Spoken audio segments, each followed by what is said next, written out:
at si Jesucristo'y nabuhay, nanay sa kamatayan. Alleluia, alleluia. Sa ngalan ng Ama at ng Anak at ng Espiritu Santo, Amen. sumainyo ang Panginoon. At sumaiyo rin.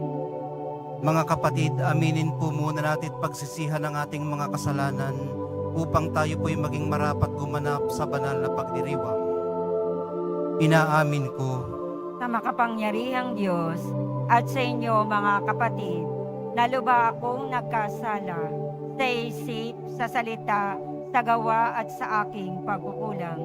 Kaya isinasamo ko sa mahal na Birheng Maria, sa lahat ng mga anghel at mga banal, at sa inyo mga kapatid, na ako'y panalangin sa Panginoong ating Diyos.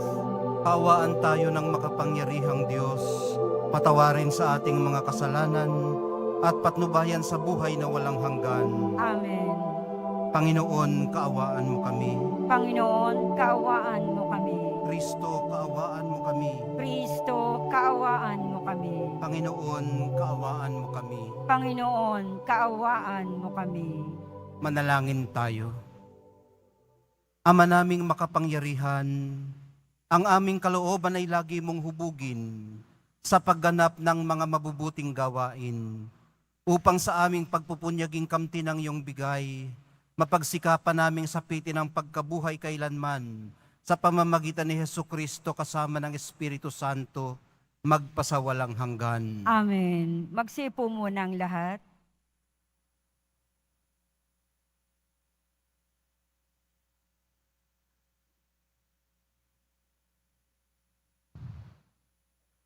Pagbasa mula sa mga gawa ng mga apostol.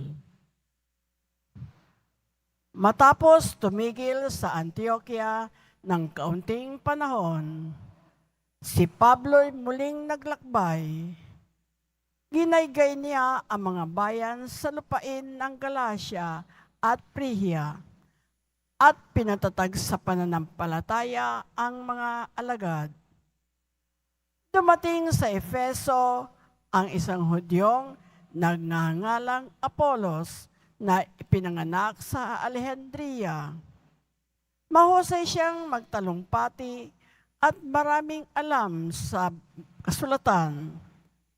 Naturuan siya tungkol sa daan ng Panginoon at masigasig na nangangaral at nagtuturo ng wasto tungkol kay Jesus. Ngunit ang binyag na nalalaman niya ay ang binyag ni Juan. Siya'y walang takot na nagsalita sa sinagoga ng mga Hudyo. Narinig ang mag-asawang Aquila at Priscilla ang nagpapaliwanag ni Apolos. Kaya't isinama niya ito sa bahay nila at dooy ipaniliwanag na mabuti ang mga bagay na hindi pa niya alam tungkol sa daan ng Diyos.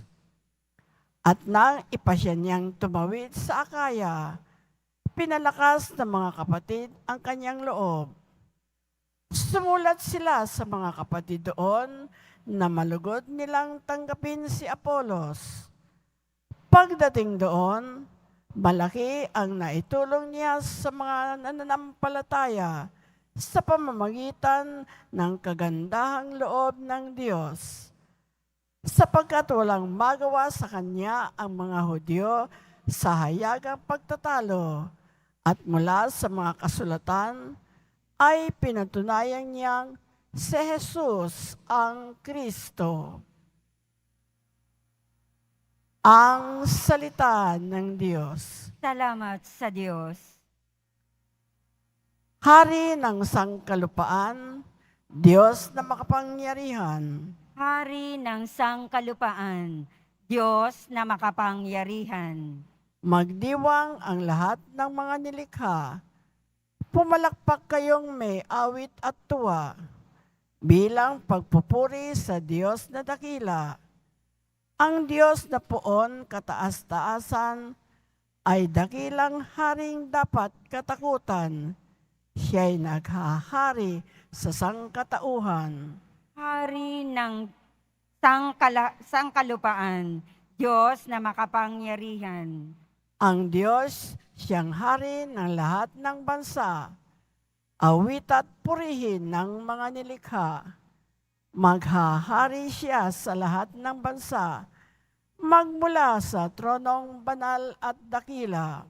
Hari ng sangkalupaan, Diyos na makapangyarihan. Sa mga hinirang ng Diyos ni Abraham, sasama ang madlang mga pamunuan ng lahat ng bansa sa daigdigan, ang mga sandata ng lahat ng kawal, lahat ay sa Diyos na hari ng tanan. Hari ng sangkalupaan, Diyos na makapangyarihan. Magsitayo po ang lahat.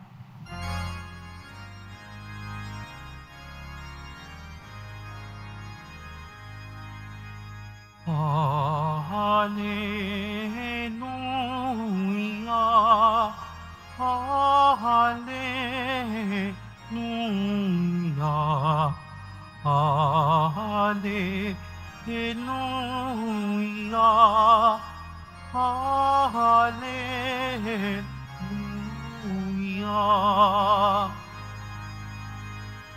Mula sa Ama si Kristo at naparito sa mundo, nang sa langit dalhin tayo. Hallelujah,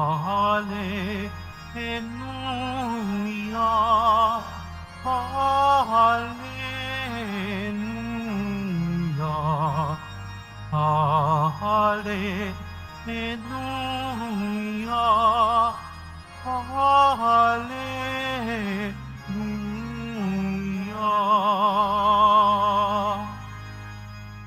Sumainyo ang Panginoon. At sumaiyo rin. Ang mabuting balita ng Panginoon ayon kay San Juan. Papuri sa iyo, Panginoon.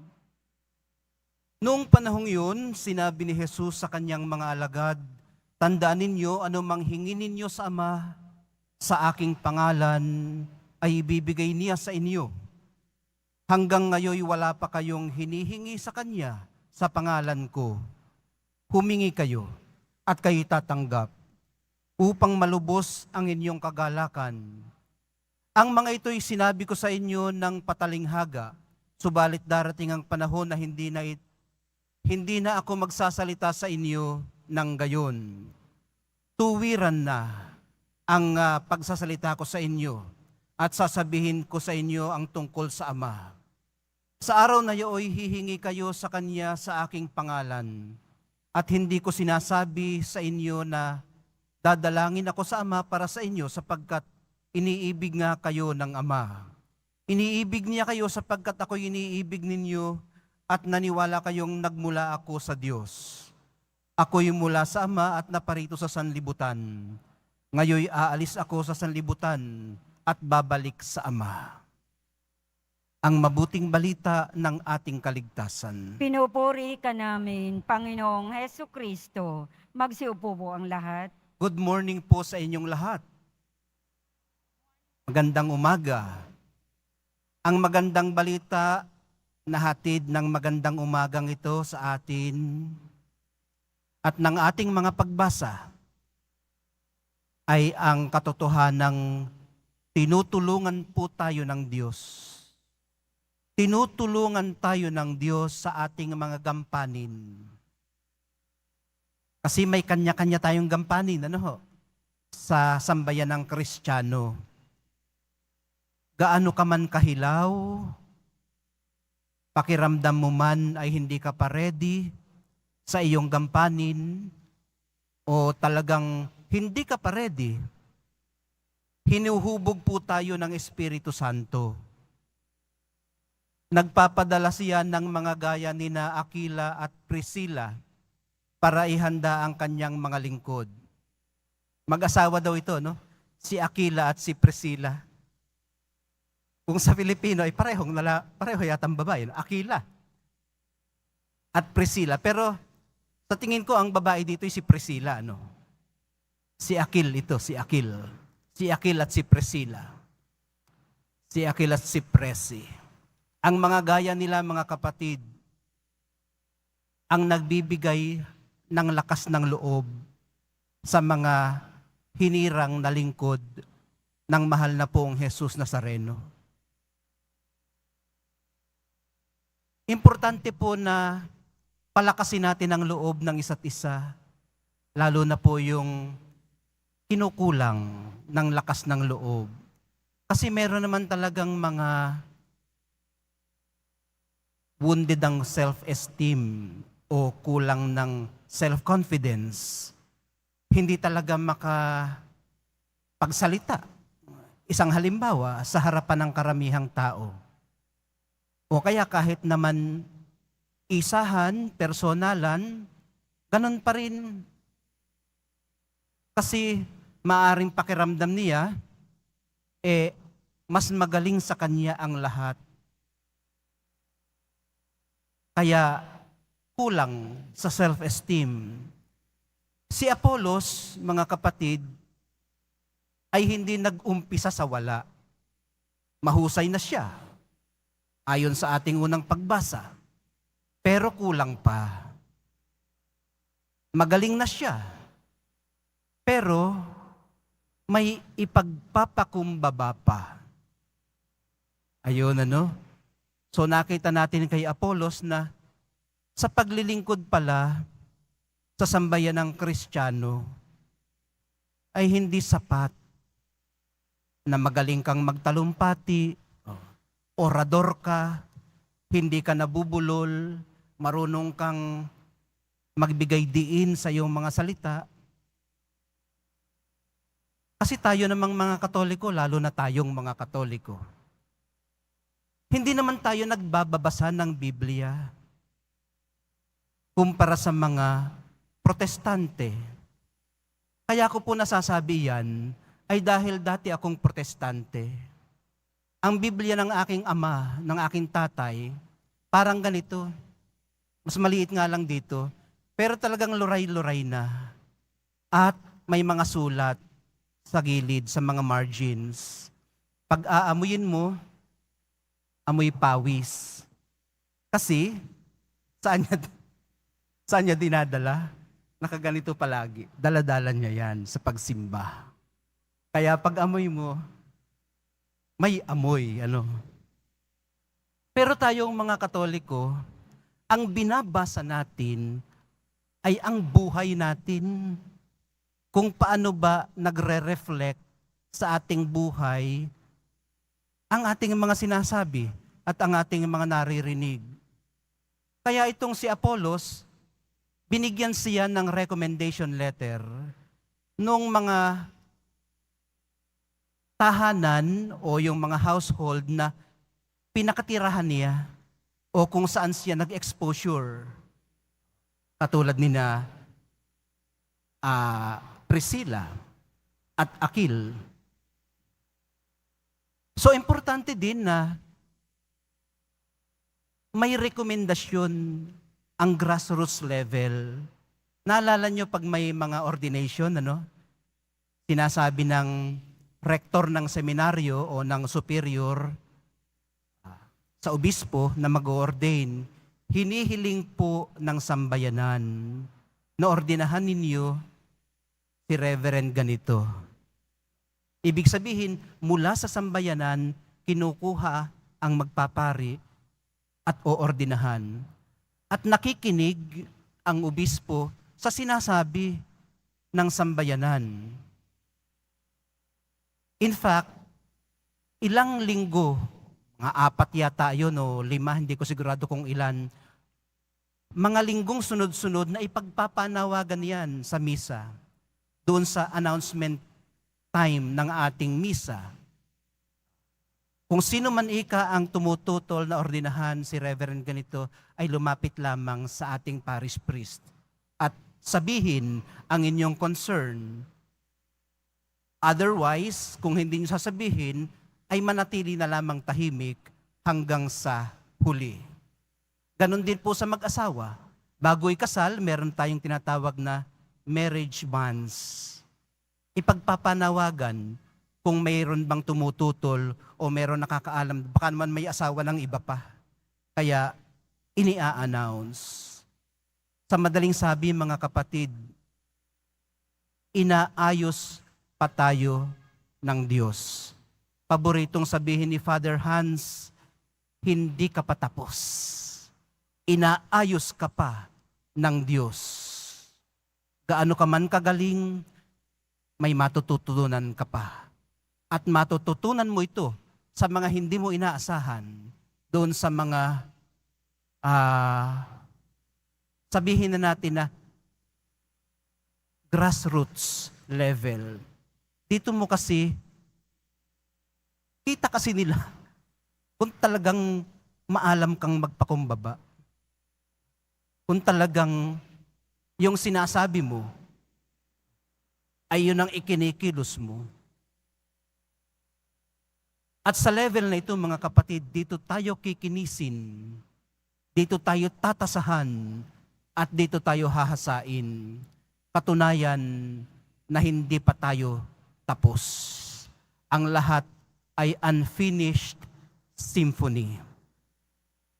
Ang tanong po ay gaano tayo kahandang tanggapin ang mga mentor natin na pakiramdam natin ay mas magaling pa tayo sa kanila. Nag-join ka sa isang organisasyon sa simbahan, mga ano naman ito pala. Para namang ako pa ang pinakamagaling dito. Pero, baguhan ka, di ba? Maaring may matutunan ka pa sa kanila. Hindi kaya yun mismo ang itinuturo sa atin, kahit magaling na tayo? Ang matuto sa hindi inaasahan, ang magabayan ng mga nauna na ng kaunti sa atin.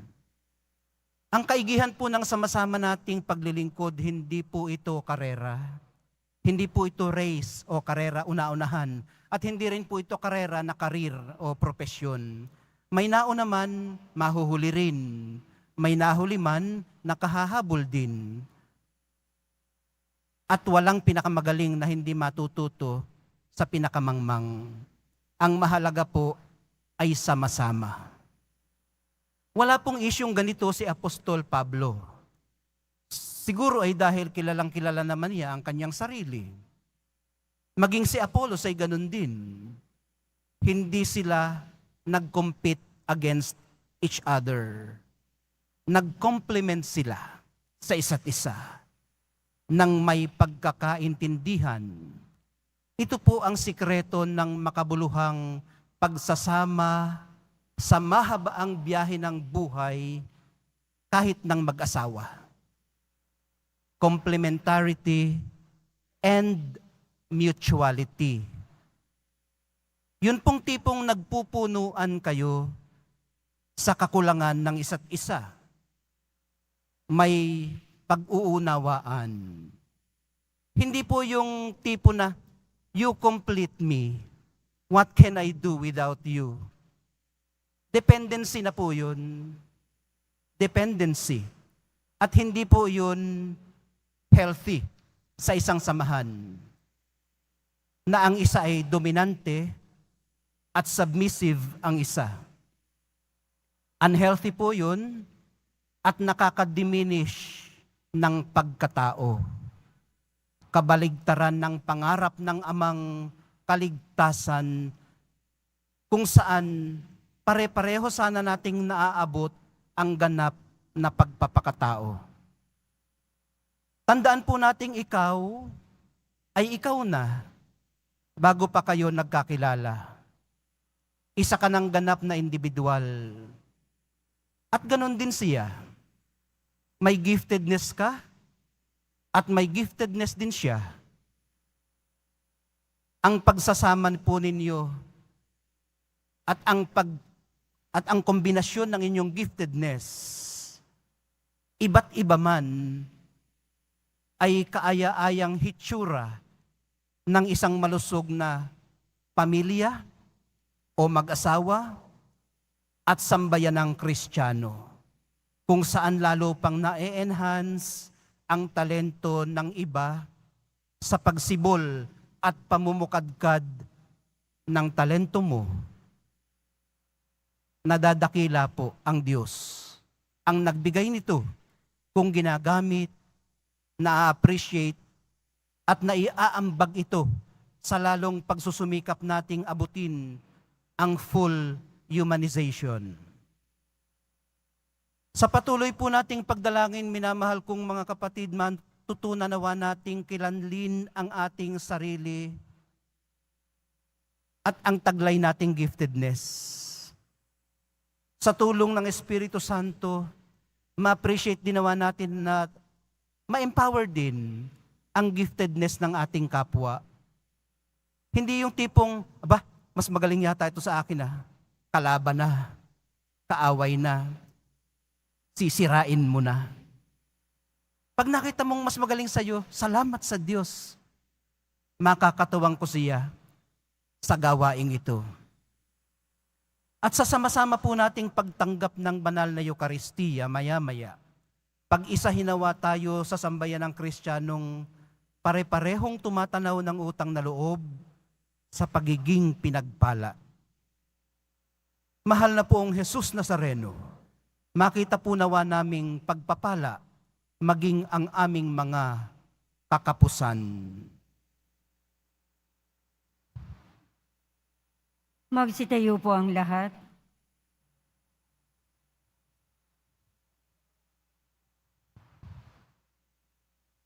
Minamahal kong mga kapatid, inaanyayahan po tayo ni Jesus na ilapit ang ating mga kahilingan sa Ama sa pamamagitan niya at tinitiyak niya ang ating madaramang kagalakan bilang tugon sa ating mga panalangin.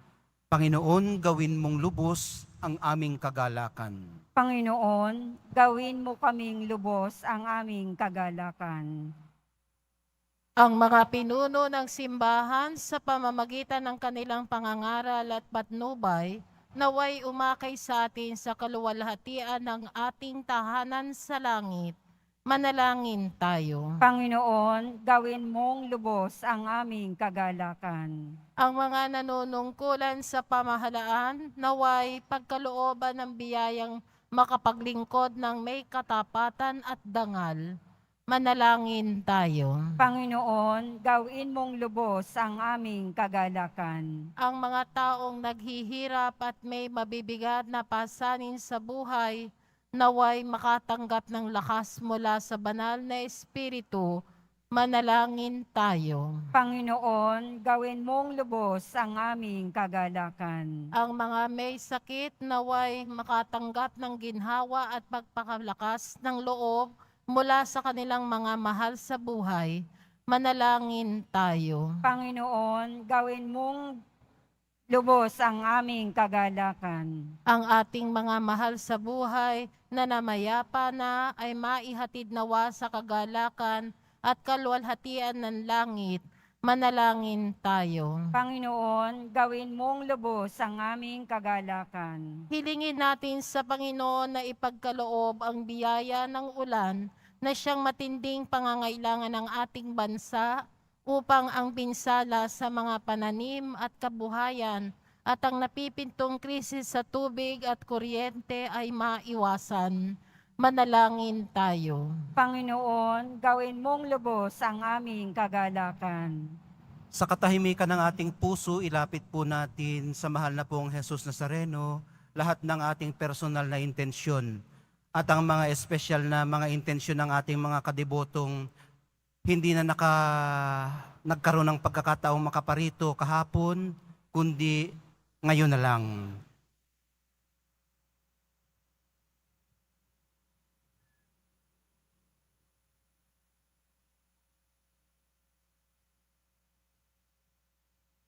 Manalangin tayo.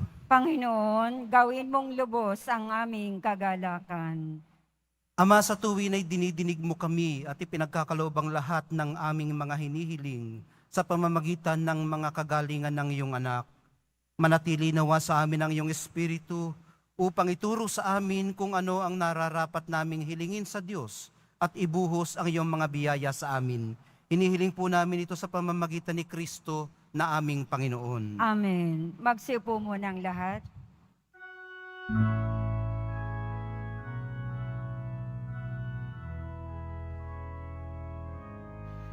Pinupuri kita, Poon, sapagkat ako'y iniligtas.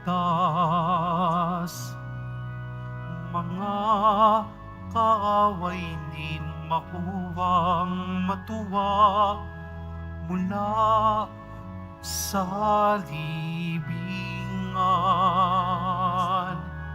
Tanggapin mo, O Panginoon, ang alay ng bayang nagdiriwang.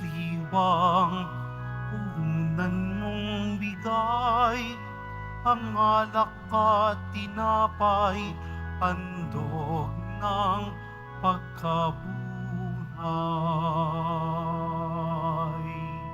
Magsitayo po ang lahat. Manalangin po kayo mga kapatid upang itong ating paghahai kalugdan ng Diyos Amang makapangyarihan. Tanggapin nawa ng Panginoon itong paghahain sa iyong mga kamay, sa kapurihan niya at karangalan, sa ating kapakinabangan at sa buong sambayanan niyang banal. Ama naming lumikha para mo ng awa. Gawin mong banal ang mga alay naming iyo sanang kalugdan, at kami gawin mong haing sa iyo'y laging nakalaan, sa pamamagitan ni Hesukristo, kasama ng Espiritu Santo, magpasawalang hanggan. Amen. Sumainyo ang Panginoon. At sumaiyo rin. Itaas sa Diyos ang inyong puso at diwa. Itinas na namin sa Panginoon. Pasalamatan natin ang Panginoong ating Diyos. Marapat na siya ay pasalamatan. Ama naming makapangyarihan, tunay ngang marapat na ikaw ay aming pasalamatan. Ngayong ipinagdiriwang ang paghahain ng Mesiyas, ang maamong tupa na tumubos sa aming lahat. Ang katawan ng anak mong sa krus na bayubay ay handog ng pag-ibig na walang kapantay. Ito ang paghahaing ganap mong kinalugdan. Ito ang nilunggati ng dating pag-aalay. Ang buong sarili ng anak mong si Jesus ay inihain sa iyo upang kami ay matubos. Siya ang dambana at paring naghahandog. Siya pa rin ang tupang handog na ibinukod. Kaya kaysa ng mga anghel na nagsisiawit ng papuri sa iyo, nang walang humpay sa kalangitan, kami nagbubunyi sa iyong kadakilaan. Santo, Santo, Santo, Panginoong Diyos ng mga hukbo, napupuno ang langit at lupa ng kadakilaan mo, o sana sa kaitaasan. Pinagpalang na paririto sa ngalan ng Panginoon, o sana sa kaitaasan. Magsilod po ang lahat. Ama naming banal, ikaw ang bukal ng lahat ng kabanalan, kaya't sa pamamagitan ng iyong Espiritu, gawin mong banal ang mga kaloob na ito, upang para sa amin maging katawan at dugo ng aming Panginoong Hesukristo. Bago niya pinagtiis ang kusang loob na maging handog, hinawakan niya ang tinapay, pinasalamatan kaniya, pinaghati-hati niya iyon, iniabot sa kanyang mga alagad at sinabi, tanggapin ninyong lahat ito at kanin. Ito ang aking katawan na ihahandog para sa inyo.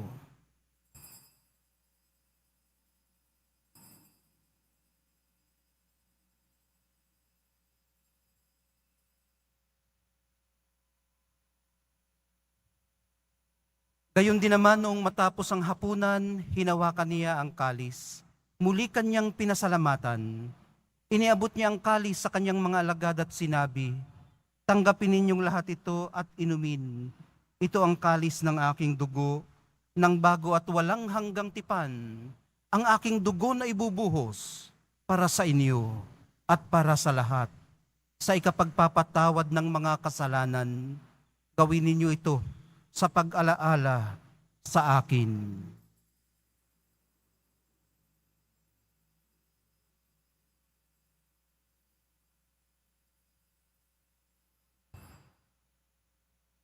Magsitayo po ang lahat. Ipagbunyi natin ang misteryo ng pananampalataya.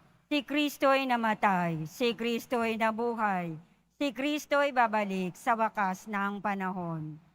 Ama, ginagawa namin ngayon ng pag-alala sa pagkamatay at muling pagkabuhay ng iyong anak.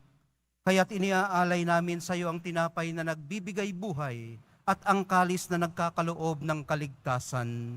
Kami nagpapasalamat dahil kami iyong minarapat na tumayo sa harap mo para maglingkod sa iyo. Isinasamo namin kaming magsasalo-salo sa katawan at dugo ni Kristo ay mabuklod sa pagkakaisa sa pamamagitan ng Espiritu Santo. Ama, lingapin mo ang iyong simbahang laganap sa buong daigdig. Puspusin mo kami sa pag-ibig, kaisa ni Francisco na aming Papa at ni Jose na aming Obispo at ng Tanang Kaparian. Alalahanin mo rin ang mga kapatid naming nahimlay, nang may pag-asang sila'y muling mabubuhay, gayon din ang lahat ng mga pumanaw. Kaawaan mo sila at patuloyin sa iyong kaliwanagan. Kaawaan mo at pagindapatin kaming lahat na makasalo sa iyong buhay na walang wakas. Kaisa ng mahal na Birheng Maria na ina ng Diyos, ng kabiyak ng puso niyang si San Jose, kaisa ng mga apostol ni San Juan Bautista at ng lahat ng mga banal na namuhay dito sa daigdig ng kalugod-lugod sa iyo. May pagdiwang nawa namin ang pagpupuri sa ikararangal mo sa pamamagitan ng iyong anak na aming Panginoong Hesukristo.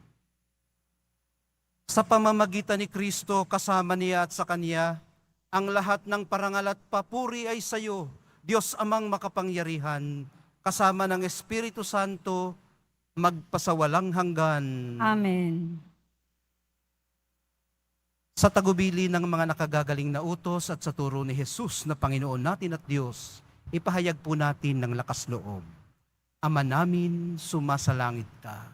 Sambahin ang ngalan mo. Mapasa amin ang kaharian mo. Sundin ang loob mo dito sa lupa para nang sa langit. Bigyan mo kami ngayon ng aming kakanin sa araw-araw. At patawarin mo kami sa aming mga sala para nang pagpapatawad namin sa nagkakasala sa amin.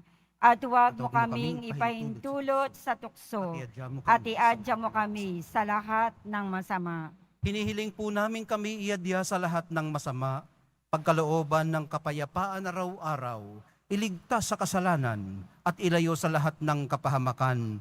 Samantalang aming pinananabikan ang dakilang araw ng pagpapahayag ng tagapagligtas naming si Hesukristo.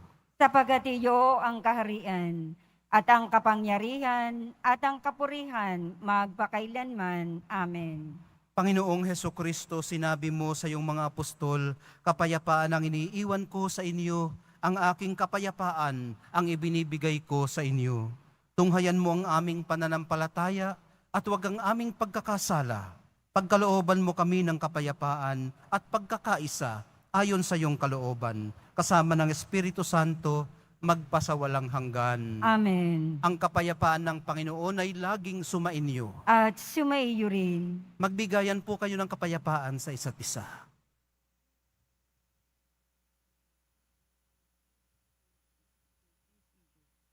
Kordero ng Diyos na nag-aalis ng mga kasalanan ng sanlibutan, maawa ka sa amin. Kordero ng Diyos na nag-aalis ng mga kasalanan ng sanlibutan, maawa ka sa amin.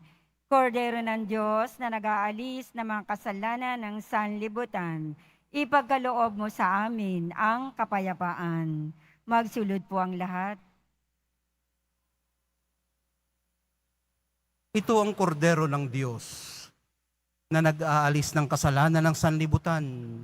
Mapapalad ang mga inaanyayahan sa piging ng kordero. Panginoon, hindi hindi ako karapat-dapat na magpatuloy sa iyo, ngunit sa isang salita mo lamang ay gagaling na ako.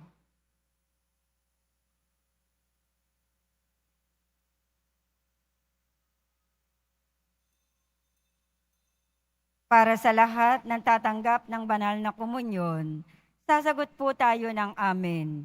Pagkasabi ng pari o ng lay minister ng katawan ni Kristo at isubo agad sa bibig bago umalis sa harapan ng pari o lay minister. Sumunod po tayo.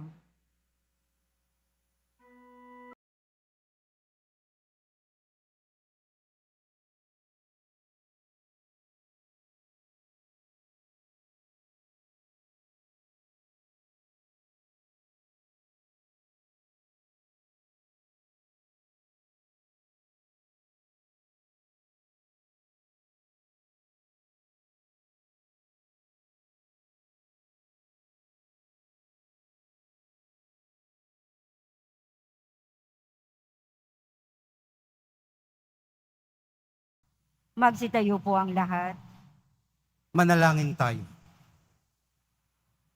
Ama naming mapagmahal, sa pinagsaluhan naming banal na pakikinabang, ang amin nawang pag-ibig ay lalong madagdagan ng ginawa namin sa pag-alala sa anak mong mahal, na nag-utos si pagdiwang ang huling hapunan sa pamamagitan niya kasama ng Espiritu Santo magpasawalang hanggan. Amen.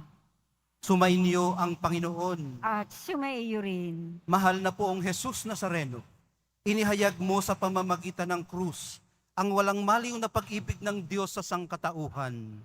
Pakinggan mo ang kahilingan ng iyong angkan na nagsusumamo sa iyo.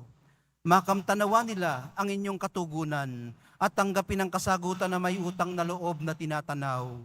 Basbasan din po ninyo at pagpalain ang kanilang mga pinasasalamatan, hinihiling at pinagsusumakitan sa araw-araw, pati na ang daladala nilang mga imahen at dasalan. Matagpuan din po nawa nila ang kanilang mga hinahanap. Sa pamamagitan ng bendisyon na ito, naway maalala nila ang mga pangako nila noon sa binyag, na ikaw ang kanilang iibigin at paglilingkuran bilang Panginoon, magpasawalang hanggan. Amen. At pagpalain kayong lahat at ang inyong pamilya at mga komunidad ng makapangyari at mapagmahal na Diyos, Ama, Anak, at Espiritu Santo. Amen. Naihandog na po natin ang banal na misa. Sa paglalakbay po natin sa buhay, lumakad tayo sa liwanag, kapayapaan at pag-asa ng ating minamahal na Nuestro Padre Jesus Nazareno. Salamat sa Diyos.